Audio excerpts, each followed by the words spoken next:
বাবার বাড়িতে আসলে মেয়েদের সাহস একটু বেশিই বেড়ে যায়। ঠিক আমারও তেমনটাই হয়েছে। কোনো চিন্তা ভাবনা নাই, যেখানে খুশি সেখানেই কিন্তু ইচ্ছে মতন যেতে পারি। শ্বশুরবাড়িতে হলে হয় কি, একবার হলেও কিন্তু চিন্তাটা করতে হয় আমি কোথায় যাচ্ছি। বাড়ি থেকে 2-1 মিনিট হবে একটা ক্ষেত আছে যেখানে আব্বু আদার প্রজেক্ট করেছে, সেখানে চলে এসেছি মা, ভাইয়ের মেয়ে সবাই একসঙ্গে।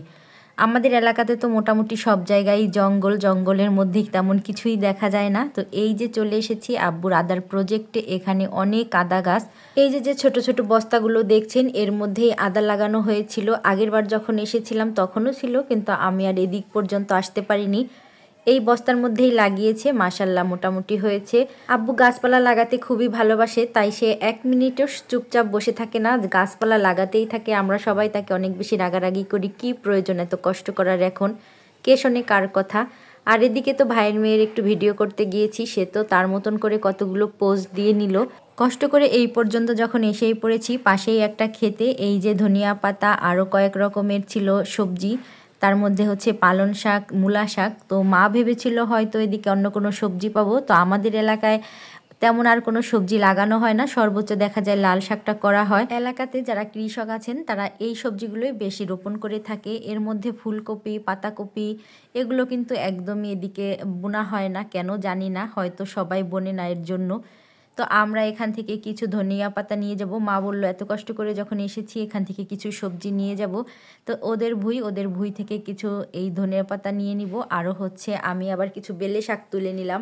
বেলে শাকগুলো সব দিকে দেখলাম যে এত নাই, কিন্তু এই ধনিয়া পাতার মধ্যে বেশ ভালোই বড় হয়েছে, যার জন্য এখান থেকে কিছু ধনিয়া পাতা তুলে নিয়েছি। মাঠে এসেছি বা জমিতে এসেছি, আর এই যে চারিদিকে দেখছেন না ফাঁকা, এখানে এখনও কিছু লাগানো হয়নি, তবে খুব তাড়াতাড়ি লাগানো হয়ে যাবে।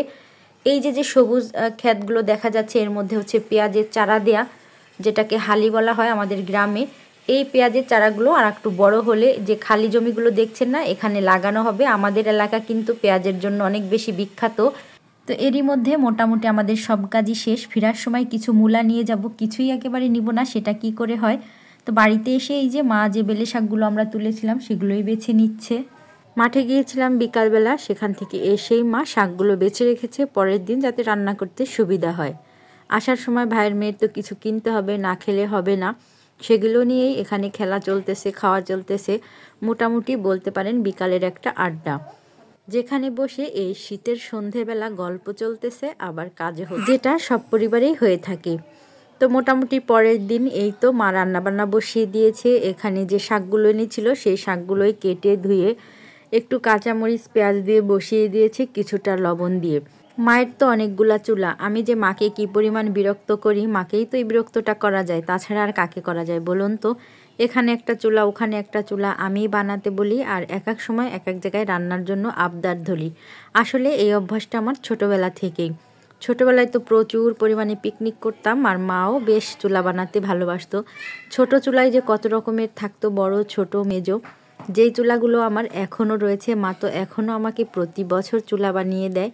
এরই মধ্যে শাকগুলো কিন্তু সিদ্ধ হয়ে গিয়েছে। চিংড়ি মাছ বাছতে বাছতে মায়ের মনে হলো যে একটু থেতো করে দেই। তো আজকের চিংড়ি মাছটার আস্ত নেই, একদম শাকের সঙ্গে যাতে মিশে যায় সেভাবেই থেতো করে বাগার দিয়ে নিল।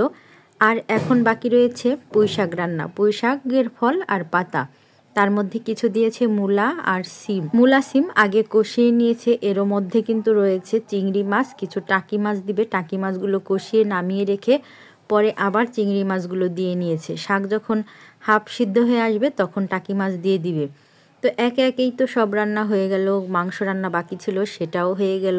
আমার কাছে বরাবরই চুলার যতগুলো রান্না আছে তার মধ্যে ভাজি, চচ্চড়ি এই রান্নাগুলো বেশি ভালো লাগে, কারণ কড়াইয়ের যে তলাটা পোড়া হয় ওই ঘ্রাণটা আমার কাছে খুবই ভালো লাগে। ভাত মাখিয়ে নিলেও মনে হয় অন্যরকম একটা সুন্দর ফ্লেভার বের হয়, যেটা দিয়ে ভাত মাখিয়ে খেতে খুবই ভালো লাগে।